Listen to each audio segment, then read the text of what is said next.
샬롬. 오늘 또 주님의 은혜와 평강이 여러분 가운데 함께 하기를 축복합니다. 오늘 또 묵상의 말씀을 통해서 나에게 주시는 하나님의 말씀을 듣는 은혜로운 시간이 되기를 축원합니다.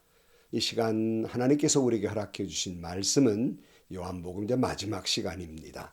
요한복음 21장 15절에서 25절 말씀입니다. 그들이 아침을 먹은 뒤에 예수께서 시몬 베드로에게 물으셨다.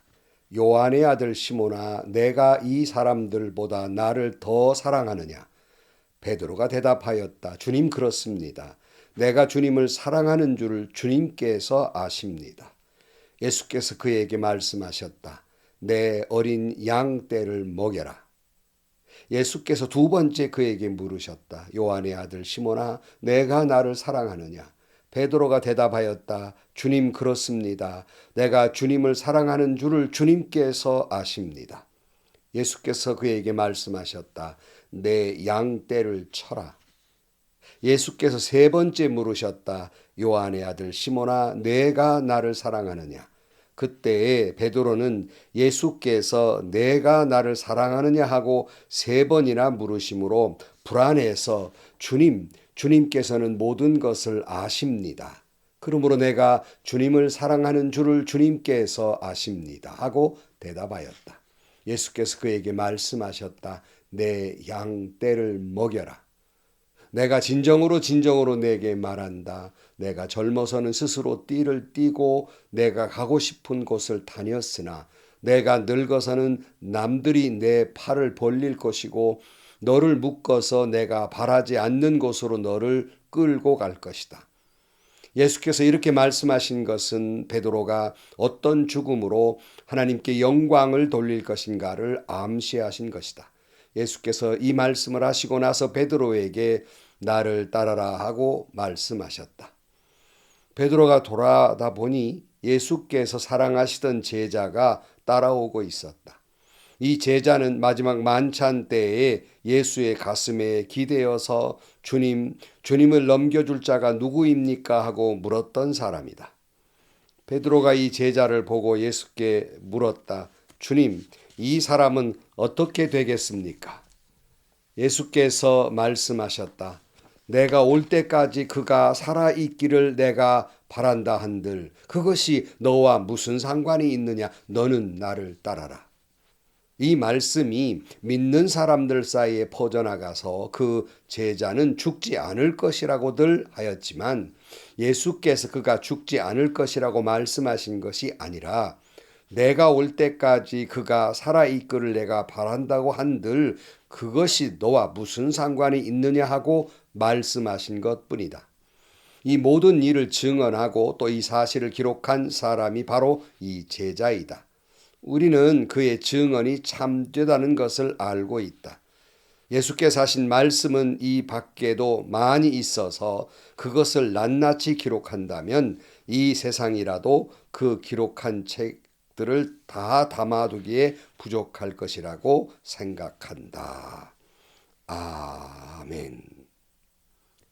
실패와 절망의 나락으로 떨어졌던 제자들을 주님은 찾아오십니다. 그들을 위해서 디베라 바닷가에 따뜻히 숯불을 피워놓고 그들의 배고픔을 아시고 그리고 생선과 빵을 준비하고 그들이 다가오자 아침 먹으라 말씀하셨습니다. 그 말씀 속에는 이미 용서하셨고 그리고 그들의 회복회로의 초대의 말씀이며 여전히 너희를 사랑한다는 의미를 담고 있습니다. 그러니까 와서 아침 먹으라는 말씀 속에는 용서와 그리고 회복과 사랑의 식탁으로의 주님의 초대였던 것입니다. 그럼에도 불구하고 예수님의 제자들은 주님 앞에 아무런 말을 할 수가 없었습니다. 물론 부활하신 거룩한 주님의 그 거룩 앞에 두려움 속에 아무 말도 할 수 없었을 뿐만 아니라 그들 자신들이 예수님 십자가 지실 때 한 행동들이 있기 때문에 부끄럽고 얼굴을 둘 수가 없었을 것입니다. 이때 예수님이 먼저 베드로에게 물으셨어요. 유명한 질문 세 번이나 질문하신 거 있잖아요. 15절이에요. 그들이 아침을 먹은 뒤에 예수께서 시몬 베드로에게 물으셨다. 요한의 아들 시몬아, 내가 이 사람들보다 나를 더 사랑하느냐? 베드로가 대답하였다. 주님, 그렇습니다. 내가 주님을 사랑하는 줄을 주께서 아십니다. 예수께서 그에게 말씀하셨다. 내 어린 양떼를 먹여라. 주님은 요한의 아들 시몬아, 내가 이 사람들보다 나를 더 사랑하느냐라고 질문을 하고 계시는데, 흥미로운 것은 베드로를 베드로야 이렇게 질문하지 아니하고 그의 본명인 요한의 아들 시몬아라고 부르고 계십니다. 본래에 요한의 아들 시몬이라는 본명이 있었지만 예수님이 반석 같다 그래서 베드로라고 하는 이름을 지어 주셨습니다. 그런데 왜 이 순간에 예수님은 본명을 부르고 계실까? 바로 그것은 다시 처음으로 돌아가 새롭게 시작하라는 의미를 가지고 있습니다. 그러니까 베드로가 지금 상태가 예수님이 반석이라고 불렀는데 반석이기는커녕 그 실패자, 연약한 자가 되어버리고 말았던 거예요. 그래서 처음부터 다시 시작하라는 의미로 요한의 아들 시몬아라고 부르시고 그리고 내가 나를 사랑하느냐라고 물었어요. 여러분, 우리 보통 믿는 사람에게 내가 믿느냐가 우선이겠습니까? 내가 예수님을 사랑하느냐가 우선이겠습니까? 믿음이 물론 중요하지요. 그러나 더욱 중요한 것이 있습니다. 믿음, 소망, 사랑 이것은 항상 있을 것이지만 그중에 제일은 사랑입니다. 근데 많은 사람들이 믿음을 이야기를 많이 해요. 근데 믿음의 사람은 행동 속에 나타납니다. 그것은 사랑의 모습으로 나타나는 거예요. 행함이 없는 믿음은 죽은 믿음이에요. 다른 말하면 사랑의 행함이 없는 믿음은 죽은 믿음, 거짓말장이에요. 사랑이 없는 믿음은 아무것도 아닙니다. 예수님을 사랑하고 이웃을 사랑하지 않는다면 그가 말하는 믿음은 어리석은 거고 거짓말하는 겁니다. 예수님께서 베드로에게 내가 나를 사랑하느냐라는 질문은 예수님의 사랑으로의 초대입니다. 바로 베드로에게 내가 나를 사랑하느냐는 질문은 나는 아직 너를 사랑하고 있는데 너는 나를 아직 사랑하고 있느냐라고 하는 질문입니다. 이때 베드로가 또 대답을 내가 주님을 사랑합니다 이렇게 대답한 것이 아니라 자신이 없었어요. 그래서 그가 내가 주님을 사랑하는 줄을 주께서 아시나이다. 예수님에게 미루고 있습니다. 미룬다는 말이 이상하지만 이 말은 내가 주님을 사랑하지만 그래도 내 사랑은 불완전한 모습입니다. 그러나 내가 주님을 여러 번 부정한 그런 모습이었지만 주님이 나를 사랑하심으로 그 사랑으로 인해 나를 그래도 버리지 아니하시고 그래도 용서해 주시고 회복시켜 주시는 주님의 그 사랑으로 인해 내가 주님을 사랑합니다. 그 주님 아시지 않습니까? 라는 대답입니다. 이때 주님이 말씀하셨죠. 내 어린 양떼를 먹이라. 소명을 주신 거예요. 그러니까 주님을 사랑하는 자는 사명을 갖게 되는 겁니다. 사명을 가진 사람 가운데에서 주님을 사랑하지 않는다면 그건 금세 시험 들고 무너져요. 그러나 주님을 사랑하는 사람의 사명감은 때로는 넘어지고 자빠져도 다시 일어날 수 있는 회복의 힘은 주님이 나를 사랑하시기 까닭입니다. 이 사실에 감격하고 주님이 나를 사랑하시게 다시 일으켜 세워주시고 용서하시고 회복시켜주는 그 사랑이 있기에 사명을 감당할 수 있는 겁니다. 주님이 두 번째 똑같은 질문을 하세요.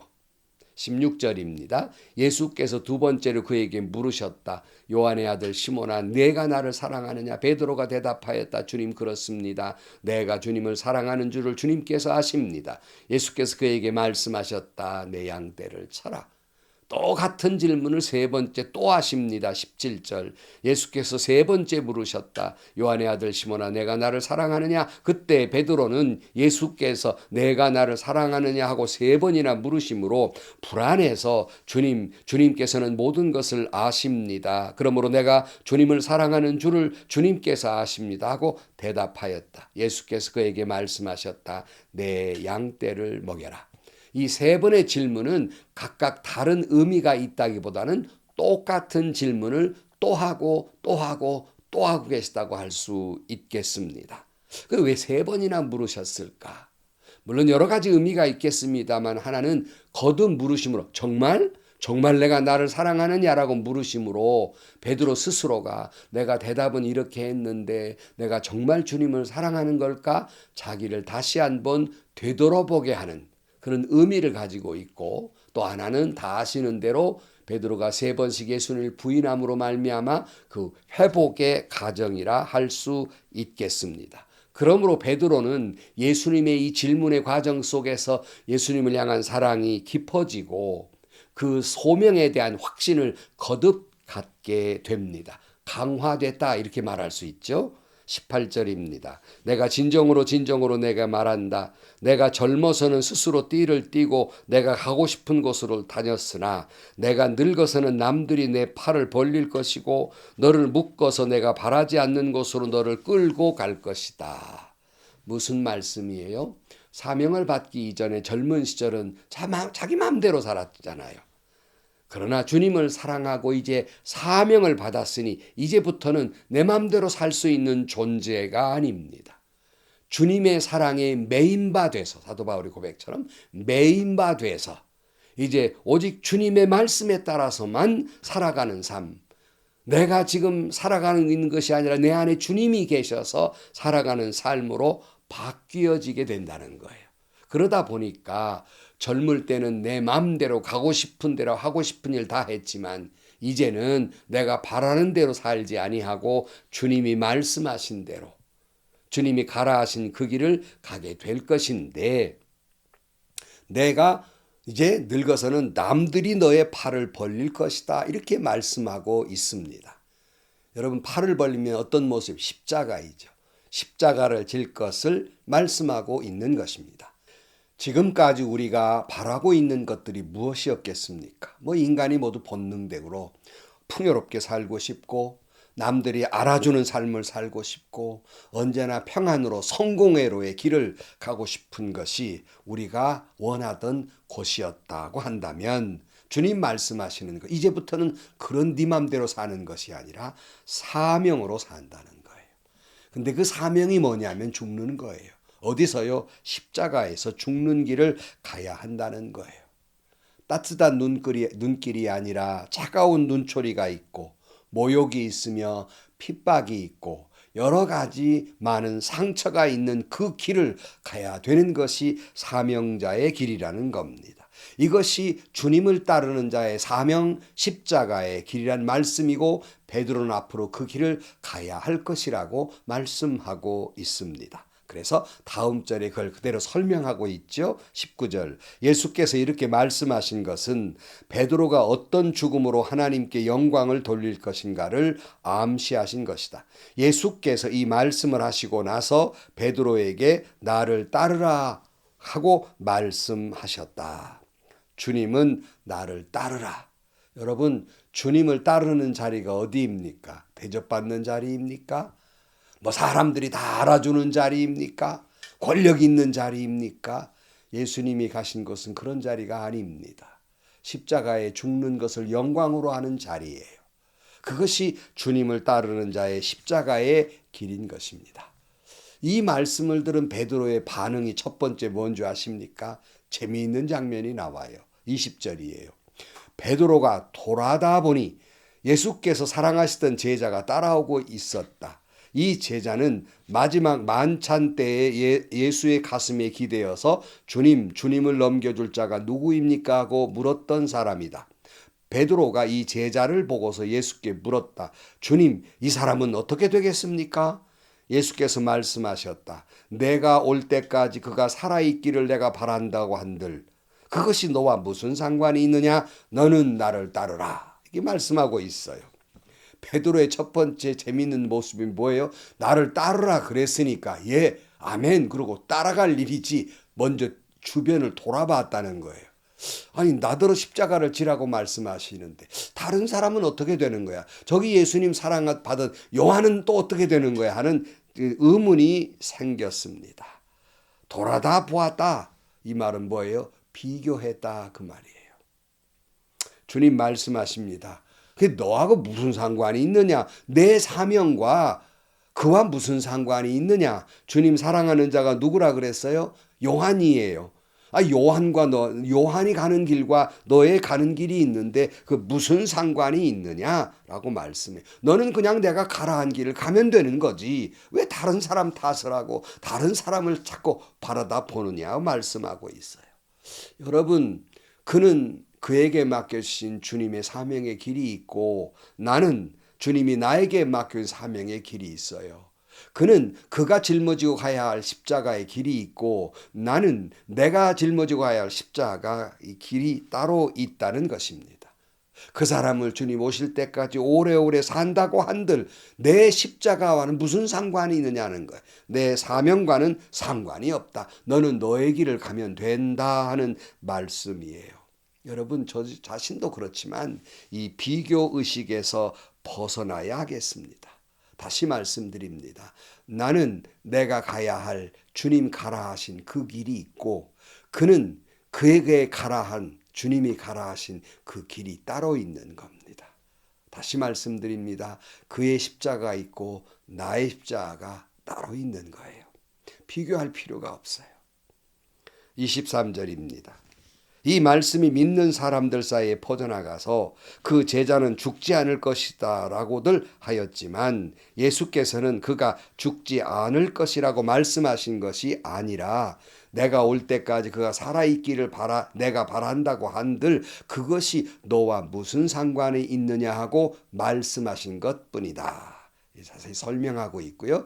맨 마지막 마무리 글이 있습니다. 24절이에요.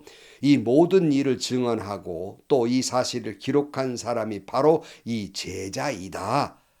우리는 그의 증언이 참되다는 것을 알고 있다. 예수께서 하신 일은 이 밖에도 많이 있어서 그걸 낱낱이 기록한다면 이 세상이라도 그 기록한 책들을 다 담아두기에 부족할 것이라고 생각한다. 라고 말씀하면서 세례 요한 자신을 말씀하고 있습니다. 마지막 시간 여러분, 주님은 오늘 여러분에게 이 말씀을 통해서 묻고 계시는 말씀이 있어요. 그것은 여러분, 나는 너를 사랑하는데 너는 나를 사랑하느냐? 라는 질문입니다. 내가 정말 사랑한다면 사명의 길을 가라. 나를 따라오너라. 내가 걸어간 십자가의 그 사명의 길을 따라오너라 말씀하고 있습니다. 맨 마지막 우리는 윤동주의 서시를 읽으면서 말씀을 마칩니다. 죽는 날까지 하늘을 우러러 한 점 부끄러움이 없기를 잎새 이는 바람에도 나는 괴로워했다. 별을 노래하는 마음으로 모든 죽어가는 것을 사랑해야지. 그리고 나한테 주어진 길을 걸어가야 하겠다. 오늘 밤도 별이 바람에 스치운다. 기도하겠습니다. 내가 나를 사랑하느냐는 거듭 질문은 오늘 우리에게 하시는 질문인 줄로 믿습니다. 다시 한번 내가 진정으로 주님을 사랑하고 있을까 뒤돌아보는 시간이 되게 하여 주시고 내가 주님을 사랑합니다 고백할 수 있게 하여 주옵소서. 진정으로 주님을 사랑하는 자의 사명의 길은 곧 용서와 사랑의 길이고 십자가의 길임을 깨닫습니다. 십자가의 길은 용서의 길이고 사랑의 길임을 깨닫습니다. 오늘 또 용서하라고 말씀하신 주님. 주님 십자가 지시면서 우리를 용서하시고 사랑한 것처럼 우리도 그 길을 걸어가게 하여 주옵소서. 예수님의 이름으로 기도하옵나이다. 아멘. 사랑하는 성도 여러분, 내가 정말 나를 사랑한다면 십자가 길로 따라오너라 말씀하고 있습니다. 편안한 길, 또한 영광스러운 길을 추구하는 내 욕망을 십자가에서 죽이고 주님이 가라 하신 그 길, 주님만 바라보고 걸어가는 여러분들이 되시기를 축복합니다. 윤동주의 마지막 부분의 서시 속에서 내가 가야 할 길을 내가 오늘 또 걸어가야 하겠다 말한 대로 여전히 그 길을 뚜벅뚜벅 걸어가는 여러분들이 되시기를 축복합니다. 행복하시고요. 좋은 일이 가득한 하루가 되시기를 주님의 이름으로 간절히 축원합니다.